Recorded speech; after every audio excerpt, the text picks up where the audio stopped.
drop down for the state and city of his clinic. These will be cascading drop downs so that when a customer or a patient he searches for a doctor, he can use the same drop down system to search for the doctors in his area. So this is what we are going to implement, and we shall be using Ajax for this. And you can have a look at this, that this is the module that we are going to finish. My clinic, state, this is a drop down list. Then city is again coming a drop down list, and this is a text box where he can enter the clinic address so that any customer who can find a doctor in his particular area, he can see the address and everything. So this is the point of implementation this time. Let us have a look at the code straight away so that we can quickly have a look at the whole story. Now since we are going to have a pair of cascading drop downs, we need to have a backend Ajax request, so that when this drop down, this is of states, let us say, when this selection changes, the ID of the state is sent to the Ajax receiver. That receiver, it sends the list of cities for that state ID, and that is ultimately populated here.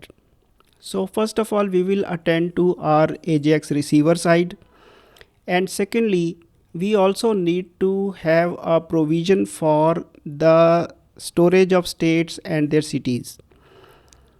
We could store them in a database. It is absolutely okay, and many times users store it in a JavaScript itself on the same page also. So that's not a big deal. And if you have lesser number of states and lesser number of cities, then it is much better to store it on the same form itself. That may be a little better speed wise and operation wise. But another option is to store it in a JSON or an XML file. This file can be easily edited, and more cities can be added and removed according to the requirements by the backend team. For after all, it's a simply FTPing a file to the server whenever some changes are required. So in this case, we will be using a JSON based file, and let us have a look at the JSON file first, and then we'll come to the Ajax receiver. In the database folder, we have written a cities.json file that we can open, and in this you have a state, it's a state code, and then there is a list of cities for this state, Alabama for example, Athens, Atmore, Clanton,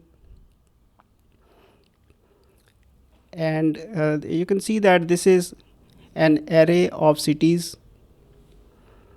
And then we have similarly a state for Arizona, cities of Arizona, and likewise this is a small file, sample file that I have created. It was just typed by hand.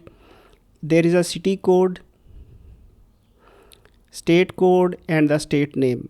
So this is basically our database, and now for this database we will have to add a model for clinic locations. Let us have a look at that also side by side. This is your class, state code, the state name, and clinic location will consist of a collection of cities,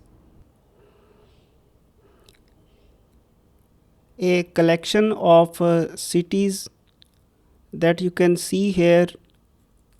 This is list city location cities, and this is a city location, city code, and city.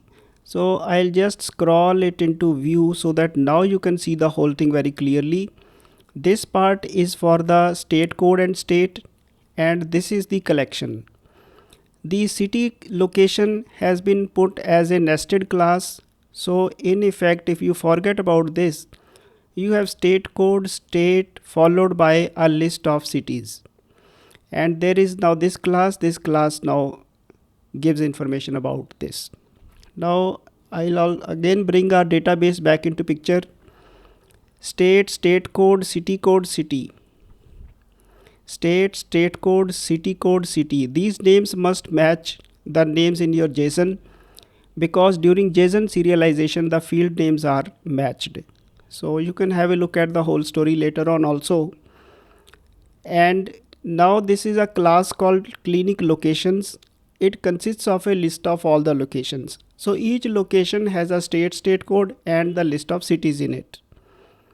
And get clinic locations will read all text in the cities.json file and then deserialize it into a list of clinic locations, and this will read all the locations into a list and return back the list to us. This is JSON deserialization, nothing else.